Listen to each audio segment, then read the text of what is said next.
Good evening. My name is Pete Wentz. I'm an air safety investigator with the National Transportation Safety Board.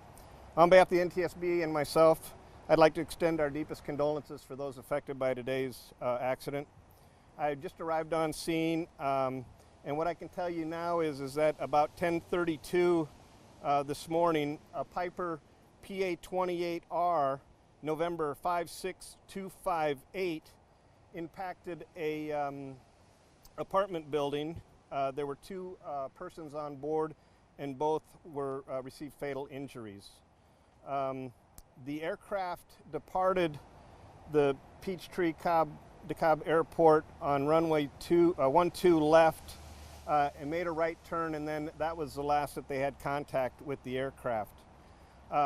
Tomorrow we'll be starting the investigative process. We'll be looking into three things. We'll be looking into the pilot, the aircraft itself, and the environment.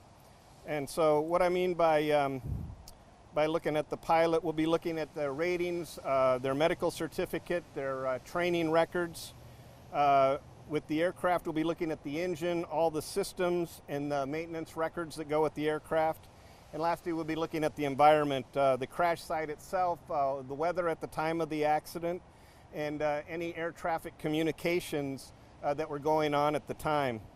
My team will be forming or locating here tomorrow morning. It will consist of the Federal Aviation Administration, the engine manufacturer, the airframe manufacturer, and any other NTSB specialists that we would maybe need to use for this investigation.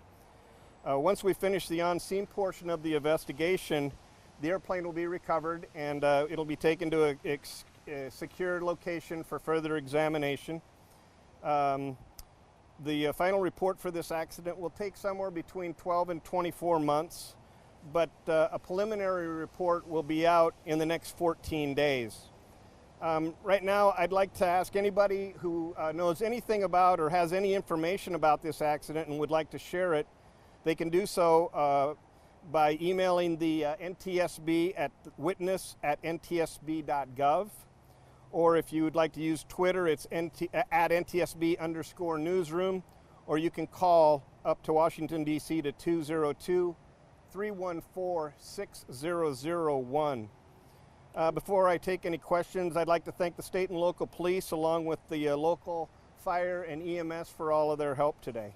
Is this kind of a plane, would there normally be any sort of electronic data or flight data report or anything like that that could help you? Or what other sort of electronic records would you be able to have access to help sort all this out?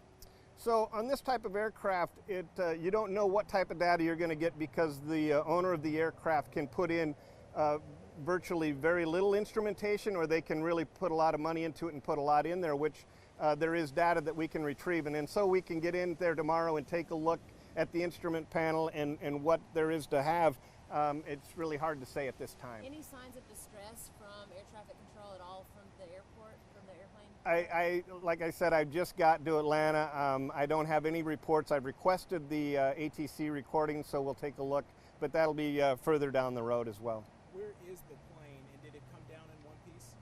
So the aircraft is located down the street here, probably about 1,000 yards. There's a debris field of, and I'm guessing, again, I'm just getting here, but somewhere between 1,000 to 800 feet of different locations of debris. We'll be collecting all of that tomorrow and making our GPS locations so that we can keep track of everything.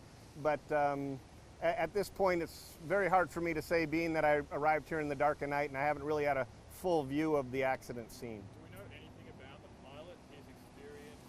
No, not at this time. I don't.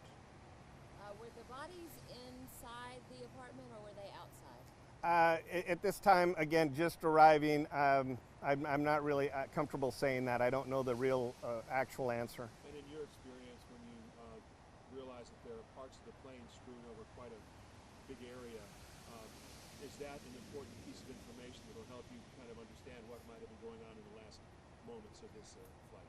It is, but there's numerous different things that can lead to, and it will take some time to get this aircraft back to a secure area where we can lay it out and take a look at all the components, make sure that we have all the flight systems so that, and again, right now it's so early to say, but we'll be looking into that. How might weather have played a role in this? Well, obviously the weather today was, overcast and raining. We'll be looking into that extensively. So, again, it will be something in the weeks to come. Was a plane that small safe to fly in weather like this? Again, we'll be taking a look at if it was IFR rated, and if so, then, that's something that the FAA, goes through a long process to make sure that they're certified. So, yeah. So that's all I'm going to take for tonight. I appreciate it. And so, no, I don't. That'll be coming from the medical examiner. Can you repeat that? Thank you very much. Can you repeat that phone number? The phone number for the NTSB is 202-314-6001. Have a good night.